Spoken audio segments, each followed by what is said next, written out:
दोस्तों, आज आपके पास एक ऐसे दीवार के रहस्य लेके हम उपस्थित हुए जिसने 4 लाख जानें लीं और 2000 सालों में बनी।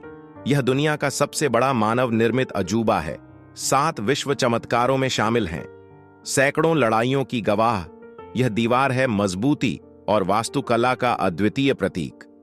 दोस्तों, इन बातों से अब आप समझ गए होंगे कि हम ग्रेट वॉल ऑफ चाइना की बात कर रहे हैं। लेकिन आखिर क्यों इसे ग्रेट वॉल कहा जाता है? चीन ने इसे कब और क्यों बनाया? क्यों इस दीवार को बनाने की जरूरत महसूस हुई? इतने सालों की मेहनत के बावजूद यह दीवार क्यों एक अनसक्सेसफुल प्रोजेक्ट मानी जाती है? और क्या वाकई में यह दीवार स्पेस से देखी जा सकती है? चीन की इस दीवार से जुड़े ढेर सारे रहस्यों से आज हम पर्दा उठाने वाले हैं। दोस्तों, the great wall of China विश्व की सबसे लंबी दीवार है।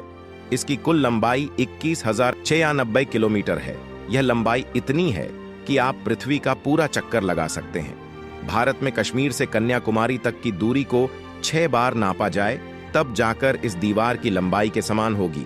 इससे आपको यह अंदाजा लग गया होगा कि यह दीवार कितनी लंबी है। यदि कोई व्यक्ति हर दिन 40 किलोमीटर पैदल चलता है तो उसे इस दीवार के एक किनारे से दूसरे किनारे तक पहुंचने में 18 महीने लगेंगे। इसी कारण है कि अब तक केवल 3 लोगों ने इस पूरी दीवार का अन्वेषण किया है।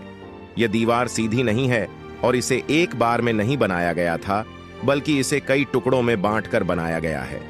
कुछ स्थानों पर यह ईंटों से तैयार की गई है, जबकि कुछ अन्य स्थानों पर ग्रेनाइट और अन्य पत्थरों से बनाई गई है।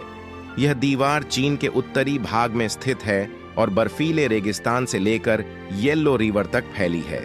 इस दीवार को चीन के लोग स्टोन ड्रैगन यानी पत्थर का ड्रैगन कहते हैं, जो विदेशी आक्रमणकारियों से उनकी रक्षा करता है।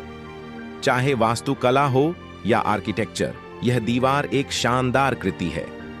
हर साल 1 करोड़ से अधिक पर्यटक इस दीवार को देखने के लिए यहां आते हैं। यह विश्व के सबसे लोकप्रिय पर्यटन स्थलों में से एक है। साल 1987 में इस दीवार को यूनेस्को ने वर्ल्ड हेरिटेज साइट का दर्जा दिया था और आज यह 7 अजूबों में शामिल है। इस दीवार का बड़ा हिस्सा ऊंची पहाड़ियों के बीच बना हुआ है और कई जगहों पर पैदल पहुंचना भी मुश्किल है। ऐसे में सवाल उठता है कि सैकड़ों हजारों साल पहले इस दीवार को कैसे बनाया गया होगा। और उससे भी बड़ा सवाल यह है कि इस दीवार को बनाने की जरूरत क्यों पड़ी। इसके लिए हमें इतिहास के पन्ने पलटने होंगे। चीन में प्राकृतिक तौर पर काफी डायवर्सिटी देखने को मिलती है। इसके एक हिस्से में कई नदियां, झीलें और फर्टाइल जमीन है, तो दूसरे हिस्से में सूखा, रेगिस्तान और बंजर जमीन। चीन के पड़ोस में मंगोलिया, मंचूरिया और सिंजियांग जैसे साम्राज्य थे। इन इलाकों में बहुत फर्टाइल जमीन नहीं थी। यहां पर अधिकतर लोग नोमैड्स थे। मंगोलिया को तो आज भी नोमैडिक लैंड कहा जाता है। ऐसे में यहां रहने वाले नोमैड्स अक्सर चीन में लूटपाट करने के लिए आ जाया करते थे। यहां पर लोगों से अनाज और अन्य सामान लूटकर वापस चले जाते थे। चीन के लोग सिविलाइज्ड थे, जबकि नोमैड्स पीपल देहाती थे। चीन के लोगों ने अपनी और अपने सामान की सुरक्षा के लिए शहर के चारों ओर दीवार बनाने की शुरुआत की। उन लोगों ने पहले अपना राजा चुना और एक एम्पायर बनाया। इसके बाद बॉर्डर डिफाइन किया गया और उसकी सुरक्षा के लिए दीवार बनानी शुरू कर दी। भारत में भी किलों के चारों ओर लंबी और ऊंची दीवारें बनाई जाती थीं। किन शी हुआंग, जो चीन के पहले सम्राट बने, के समय लगभग 223 ईसा पूर्व में ग्रेट वॉल ऑफ चाइना बनाने की पहली शुरुआत हुई। लेकिन यह दीवार सिर्फ एक राजा या वंश के द्वारा नहीं बनाई गई, बल्कि कई राजाओं और साम्राज्यों ने मिलकर इसे बनाने में योगदान दिया और 2000 सालों में यह दीवार पूरी हुई। दोस्तों, आज इतने सालों बाद भी यह दीवार पूरी मजबूती के साथ खड़ी है।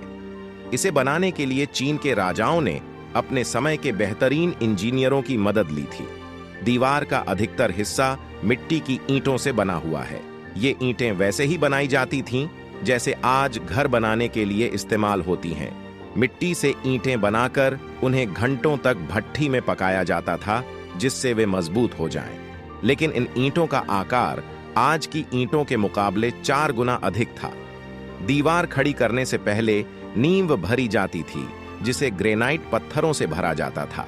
चीन की महान दीवार को चिकनी ईंटों से बनाया गया ताकि आक्रमणकारी चढ़ न सके, और ईंटों को चिपकाने के लिए चावल का पेस्ट, चूना और पत्थर इस्तेमाल हुआ। 500 बिलियन ईंटों से बनी इस दीवार की औसत ऊंचाई 23 फीट और चौड़ाई 21 फीट है, जिसमें जगह जगह सैनिकों का सुरक्षा के लिए बंदोबस्त किया गया और वॉच टावर बनाए गए हैं। इसकी चौड़ाई इतनी है कि इस पर एक साथ 10 पैदल सैनिक या 5 घुड़सवार दौड़ सकते हैं। दीवार के दोनों ओर बाउंड्री बनाई गई है ताकि सैनिक सुरक्षित रहें। वॉच टावरों से सैनिक दुश्मनों पर नजर रखते थे, दिन में झंडा और रात में आग के संकेत से खतरे की सूचना देते थे। वॉच टावरों में 25 सैनिक रहते थे और पूरी दीवार में 25,000 ऐसे टावर हैं। दुश्मनों के दीवार पर चढ़ने पर सैनिक उन पर बड़े पत्थर फेंकते थे। स्पेस से दीवार दिखाई देने की बात गलत है और दीवार में कई खुफिया सुरंग और दरवाजे हैं जिनका पता केवल सैनिकों को होता था। कुछ कहानियों के अनुसार गुप्त दरवाजों से चीन के सैनिक मंगोलिया में लूटपाट कर लौटते थे। इस दीवार के निर्माण में 20 लाख मजदूरों ने हिस्सा लिया, लेकिन 4 लाख मजदूरों की मौत हो गई, जिन्हें दीवार के पास ही दफना दिया गया, जिससे इसे दुनिया का सबसे बड़ा कब्रिस्तान भी कहा जाता है। दोस्तों, इस दीवार का निर्माण दुश्मनों को रोकने के साथ साथ सिल्क रूट पर व्यापारियों की सुरक्षा के लिए भी किया गया था, जिसको बनाने में मजदूरों के साथ कैदियों, आम लोगों, सैनिकों को भी लगाया गया था। दीवार को जल्दी बनाने के लिए मजदूरों पर अत्याचार किया गया और भले ही इसे बनाने वाले राजाओं के नाम इतिहास में दर्ज हैं, कई राजा और उनके वंश कंगाल हो गए। दीवार बनने के बावजूद मंगोलिया और अन्य आक्रमणकारी इसे पार कर चीन पर हमला करते रहे, जिससे इसे असफल परियोजना माना जाता है। 20वीं सदी तक किंग वंश के दौरान दीवार का उद्देश्य समाप्त हो गया, लेकिन द्वितीय विश्व युद्ध में इसका उपयोग किया गया।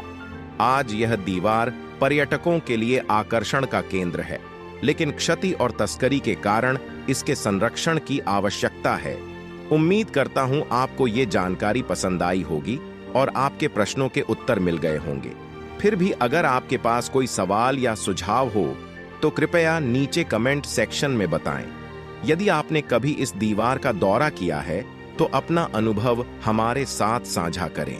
अगर इस वीडियो से आपको कुछ नया जानने या सीखने को मिला या यह इंटरेस्टिंग लगा तो कृपया इस वीडियो को लाइक करें और अपने दोस्तों और परिवार के साथ शेयर करें।